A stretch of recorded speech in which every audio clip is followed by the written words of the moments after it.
అందరికీ నమస్కారం. ఇది ఒక చాలా చాలా ముఖ్యమైన వీడియో. అంటే జ్యోతిష్య మనోవిశ్లేషణ శాస్త్రం అంటే ఏమిటి? సాధ్యమేనా? అనేటువంటిది. పాశ్చాత్య శాస్త్రముల కంటే మన భారతీయ శాస్త్రాలన్నీ కూడా అత్యంత లోతైనవి. మనస్తత్వ శాస్త్రాన్ని మనం చదివినట్లుగా ఎవరూ చదవలేరు. కారణం దానికి జ్యోతిష శాస్త్రాన్ని అనుసంధానం చేయబడ్డమే. ఉదాహరణకు మనిషి ముఖంలో 7 అవయవాలు ఉన్నాయి ముఖ్యమైనవి. ఏంటవి? 2 కళ్ళు, 2 చెవులు, 2 నాసికా పుటములు, ఒక నోరు.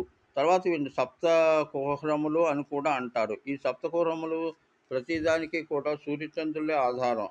ఎందుకంటే కళ్ళు ఆధారం కాబట్టి, కంట్లకు సూర్యచంద్రులు ఆధారం కాబట్టి, ఈ సూర్యచంద్రుల విషయంలోనే ముఖ కవళికలను face is the index of the mind అంటే మనం బాగా నమ్మేస్తాం. ఎందుకంటే పాశ్చాత్యులది చాలా బావుంటుంది.